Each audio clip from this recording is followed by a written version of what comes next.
फूलों का नगर। आज हम कौन सा पाठ पढ़ेंगे? फूलों का नगर।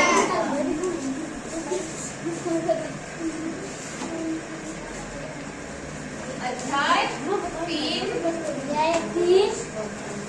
फूलों का नगर।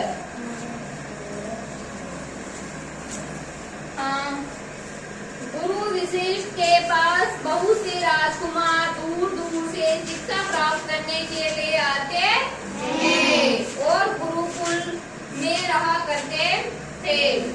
गुरु जी सभी शिष्यों को समान रूप से प्रेम करते थे और उनमें किसी तरह का कोई भेदभाव नहीं रखते थे। एक आश्रम था, उसके अंदर बहुत सारे बच्चे दूर दूर से पढ़ने आते थे। जैसे आप आते हो ना स्कूल में, आपका आश्रम है ना, वैसे ही उसमें भी बहुत दूर दूर के बच्चे आते थे। और हम आप में अलग अलग भेदभाव रखते हैं क्या? नहीं रखते ना। हमारे सामने तो आप सब सेम ही हो। यूं तो सभी उनकी बहुत सेवा करते थे, परंतु अमृत और सुकाना दिन रात की परवाह किए बिना आश्रम का कार्य किया करते थे। जब उनकी शिक्षा पूरी हो गई और आश्रम छोड़ने का समय आया तो गुरुजी ने उन दोनों को बुलाकर कहा। गुरुजी ने क्या कहा? उन दोनों को अपने पास बुलाया और क्या कहा? देखो, मैंने तुम दोनों से बहुत प्रसन्न हूँ, इसलिए तुम्हें 2 बात बता रहा हूँ। अगर तुम इन पर अमल करोगे तो तुम्हारे राज्य में सदा संपन्नता और खुशहाली रहेगी। दोनों राजकुमार एक साथ बोले, हम आपकी आज्ञा अवश्य मानेंगे। गुरुजी मुस्कुराकर बोले, तुम दोनों जहाँ तक हो शुद्ध युग की टालने की कोशिश करना और अहिंसा का मार्ग अपनाना, सदा प्राकृतिक की रक्षा करना। दोनों राजकुमारों ने सहर्ष हामी भर दी और अपने अपने राज्य की ओर चल पड़े।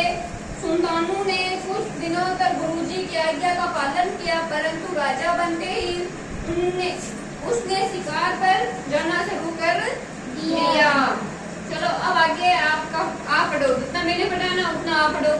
चलो खड़े हो, तमन्ना पढ़ रही हो, सब अंगुली रखो। कहाँ पढ़ रही है?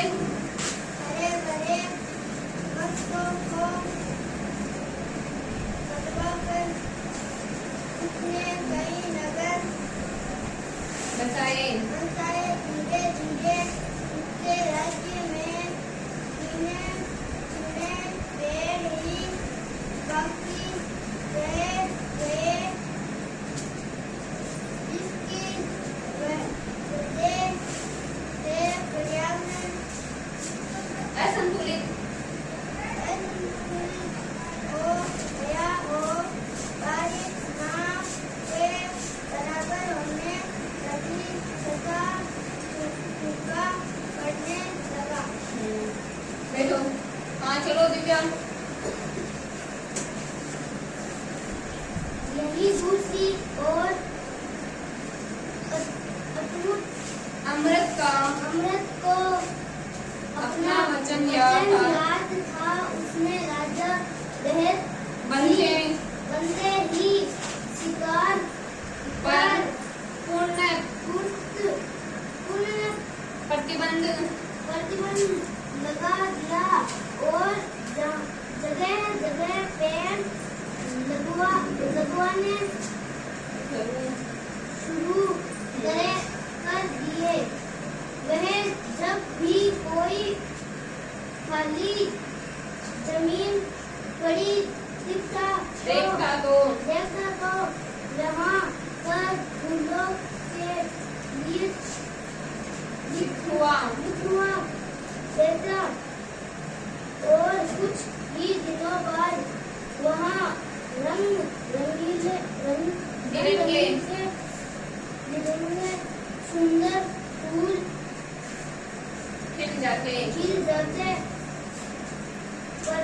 प्रजा भी अपने राजा को पूरा सहयोग करती और बच्चे से लेकर बूढ़े तक कोई भी फूलों